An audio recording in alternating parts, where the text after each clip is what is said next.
चलते जो है मुझे मालूम है कि जर्मनी से एक प्रोफेसर आई हुई थी जिनको बहुत ही जिज्ञासा थी कि टाना भगत लोग कौन होते हैं, उनकी विशिष्ट सोच क्या है, उनकी आज़ादी में क्या भूमिका रही। और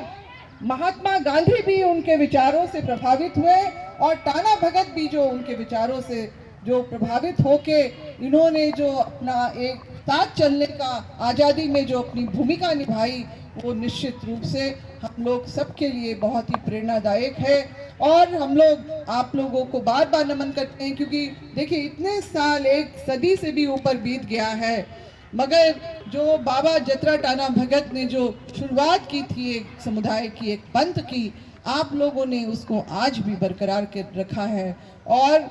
आधुनिकता के इस दौर में भी मैं देखती हूँ कि हमारे जो युवा जो हैं वो आधुनिक सारे जो साधन है उसका उपयोग तो कर रहे हैं, मगर फिर भी अपना जो अपने पंथ की जो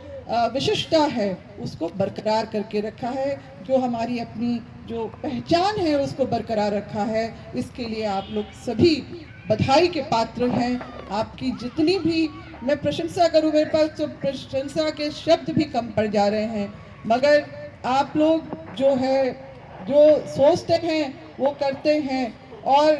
जो सच्चाई के रास्ते पे, क्योंकि आज भी जो ये हम लोग यहाँ पर तिरंगा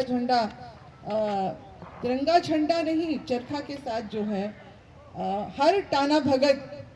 परिवार के आंगन में ये देखा जाता है और दिन की शुरुआत जो है इसकी पूजा करके कि स्वतंत्रता संग्राम में जिस तरह की सहभागिता निभाई थी, हमारा देश आज़ाद रहे, हमारी अपनी संप्रभुता जो है वो कायम रहे और आदिवासी समाज भी जिसने अपनी जो अहम भूमिका स्वतंत्रता में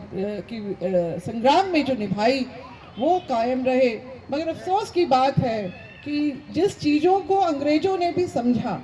वो पूरे दुनिया में उन्होंने अपनी हुकूमत कायम की, मगर यहाँ के आदिवासियों के सामने उन्होंने घुटने टेके, कई ऐसे कानून बनाए। अभी कल ही हम लोग घाटशिला में थे, वहाँ पर जो है 1852 में उन्होंने विल्किंसन रूल बनाया वहाँ पर, वहाँ की ज़मीनों को, वहाँ के जो अपनी रूढ़िवादी परंपरा को बचाने के लिए। फिर 1836 में CNT एक्ट SPT एक्ट बना, संथाल परगना टेनेंसी एक्ट बना। तो ये हम लोग सब लोग जानते हैं और उसमें ये सारा कुछ जो है हमारी अपनी परंपरा, हमारी रूढ़िवादी परंपरा, हमारे अपने जो जमीन है उनका क्या उनका महत्व, हमारी अपनी सभ्यता संस्कृति से उसका कैसा जुड़ाव है, इन सब चीज़ों को समझते हुए उन्होंने 1935 में गवर्नमेंट ऑफ इंडिया एक्ट के तहत इस बात पे मुहर लगाई थी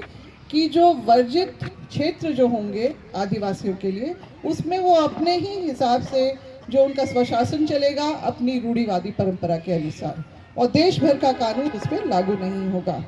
और जब आज़ादी के बाद जब संविधान का निर्माण हो रहा था तो हमारे भारतीय संविधान के निर्माता बाबा साहेब अम्बेडकर जी ने भी इस बात पे मुहर लगाई, 5वीं अनुसूची का जो उन्होंने प्रावधान अनुच्छेद 2 गवर्नर जनरल होते थे, अब गवर्नर जो है 5वीं अनुसूची के राज्य में किस तरह से उनको उनका हमारा अभिभावक बना के उनको यहाँ पर नियुक्त किया जाएगा और उनकी क्या जिम्मेदारी है, और उनकी जिम्मेदारी है कि हमारे जितने भी अधिकार हैं उसको सुरक्षित रखने के लिए हमारे मान स्वाभिमान के साथ में। तो ये सब चीज़ें हैं, आप लोग इसकी जो संघर्ष हमेशा से कर रहे हैं और आपका संघर्ष आज समझ में आ रहा है, क्योंकि आज हम लोग देख रहे हैं कि किस तरह से हमारे जो है जंगल भी, जल भी और जो ज़मीन, जो हमारी धार्मिक पारंपरिक सामाजिक व्यवस्था की ज़मीन भी किस तरह से लुटती चली जा रही है बाहरी अतिक्रमण के द्वारा। और निश्चित रूप से ये बहुत बड़े चिंताजनक बात है। खतरे की घंटी जो है लगातार बज रही है, तो इसके लिए हम लोग सबको साथ में चलना होगा अपने और अब हम लोग देख रहे हैं कि आज तो हम लोग अपनी पहचान भी हमारी सही तरीके से स्थापित नहीं है ये पा रहे हैं। और मैं आप लोगों को बताना चाहूँगी कि जब से मैं सक्रिय राजनीति में आई, वैसे तो मेरे पिताजी और